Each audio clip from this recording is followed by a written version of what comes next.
Salam sejahtera bagi kita semua.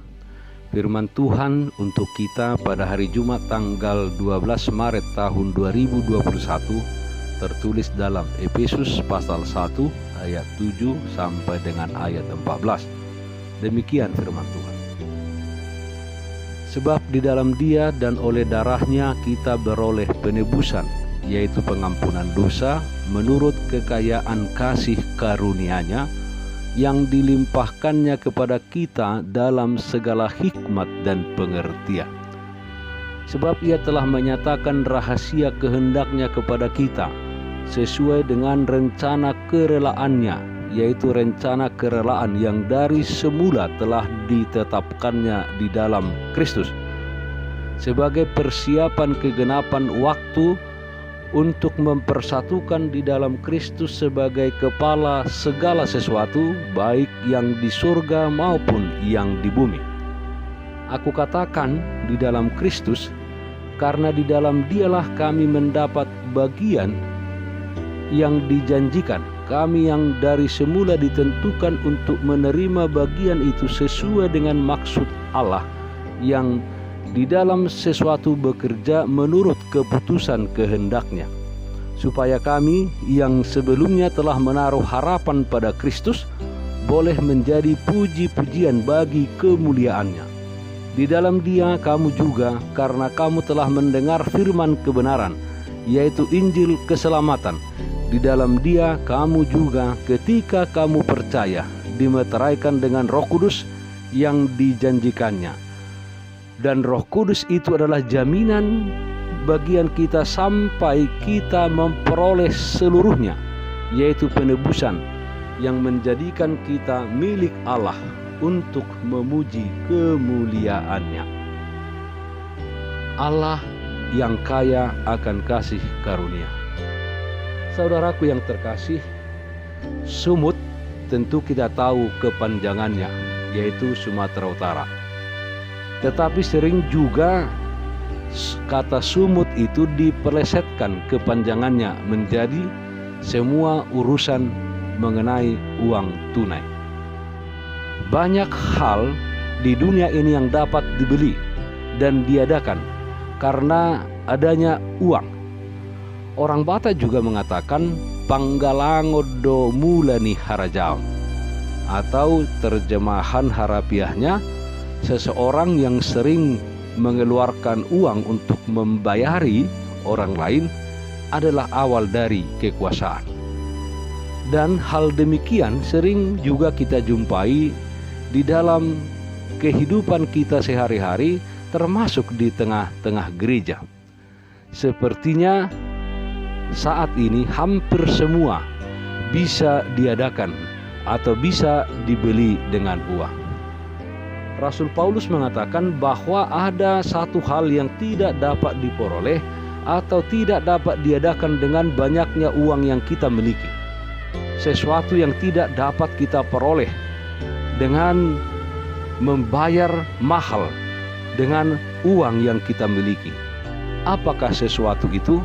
Sesuatu itu adalah penebusan, yaitu pengampunan dosa. Pengampunan dosa yang kita terima ini adalah pengampunan dosa yang cuma-cuma, dan itu hanya ada karena pengorbanan Yesus Kristus di kayu salib. Hal tersebut menunjukkan bahwa Allah mempunyai kekayaan kasih karunia. Kekayaan kasih karunia tersebutlah yaitu penebusan, yaitu pengampunan dosa yang dianugerahkan Allah kepada kita. Dianugerahkan dengan segala hikmat dan pengertian. Allah memahami keterbatasan manusia, Allah memahami kelemahan manusia, Allah memahami bahwa manusia tidak akan dapat menemukan pengampunan dosanya dengan usaha sendiri. Oleh karena itu Allah di dalam diri Yesus Kristus menganugerahkan kepada kita penebusan, yaitu pengampunan dosa. Saudaraku yang terkasih, kematian Yesus di kayu salib merupakan harga tertinggi yang bisa dibayarkan untuk menyelamatkan manusia dari dosa. Untuk hal tersebut tidak ada yang bisa kita tambahkan harganya sudah dibayar lunas, yaitu dengan darah Kristus yang dicurahkan di Golgota. Dan hanya Yesus Kristus yang dapat membayar harga semahal tersebut. Tidak ada yang lain. Orang kaya sekalipun di dunia ini tidak akan bisa membayar pengampunan dosa kita. 1 Petrus pasal 1 ayat 18 sampai 19 dikatakan, sebab kamu tahu bahwa kamu telah ditebus dari cara hidupmu yang sia-sia, yang kamu warisi dari nenek moyangmu.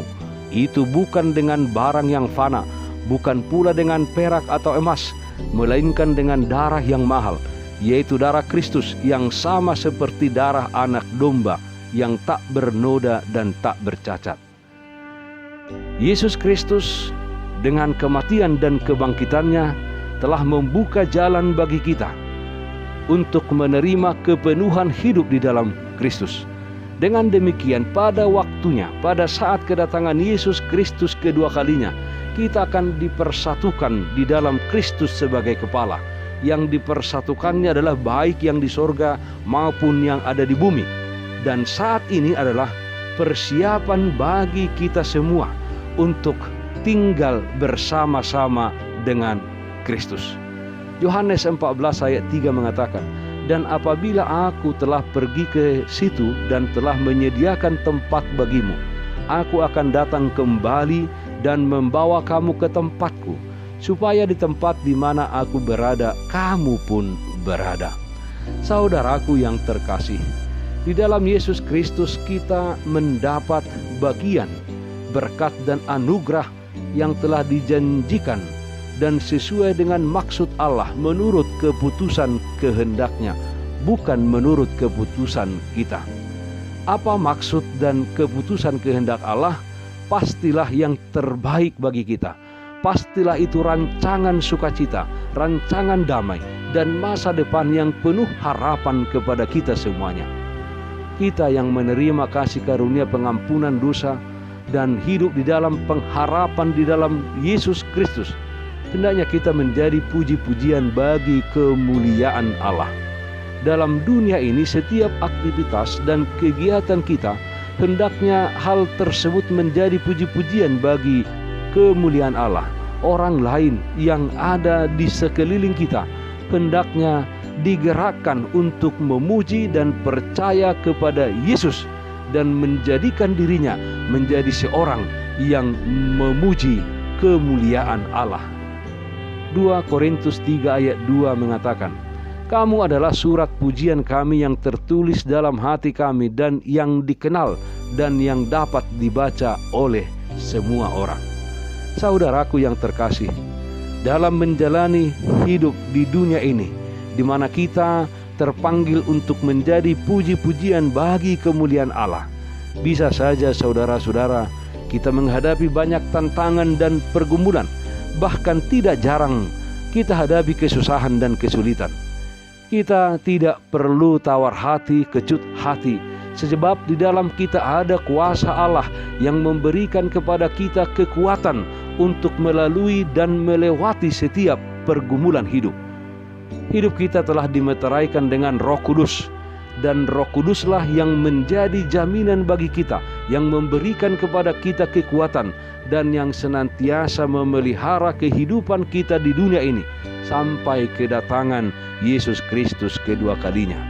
Efesus 1 ayat 14 mengatakan, dan Roh Kudus itu adalah jaminan bagian kita sampai kita memperoleh seluruhnya, yaitu penebusan yang menjadikan kita milik Allah untuk memuji kemuliaan-Nya. Saudaraku, patutlah kita bersyukur dan berterima kasih terhadap anugerah yang dikaruniakan Allah kepada kita, yang dikaruniakan dengan cuma-cuma dengan darah Yesus Kristus yang ditumpahkan di salib Golgota, yang tak ternilai harganya. Setialah beriman kepadanya, tetaplah berpengharapan kepadanya, taatlah akan firman-Nya dan bersyukurlah kepadanya. Mari jadikanlah hidup kita menjadi puji-pujian bagi kemuliaan Allah yang kaya akan kasih karunia. Injil keselamatan telah diberitakan, Injil keselamatan telah disampaikan kepada kita. Oleh karena itu, marilah kita hidup di dalamnya. Kita hidup menjadi puji-pujian bagi kemuliaan Allah. Roma 12 ayat 1 mengatakan, karena itu saudara-saudara, demi kemurahan Allah aku menasihatkan kamu, supaya kamu mempersembahkan tubuhmu sebagai persembahan yang hidup, yang kudus, dan yang berkenan kepada Allah. Itu adalah ibadahmu yang sejati. Kehidupan demikian, saudara-saudaraku, bukanlah kehidupan yang bisa kita tawar-tawar, tetapi hal itu adalah tanggung jawab dan menjadi keharusan bagi kita yang telah menerima kasih karunia Allah, yaitu penebusan, yaitu pengampunan dosa-dosa kita. Filipi 4 ayat 20 dikatakan demikian, dimuliakanlah Allah dan Bapa kita selama-lamanya.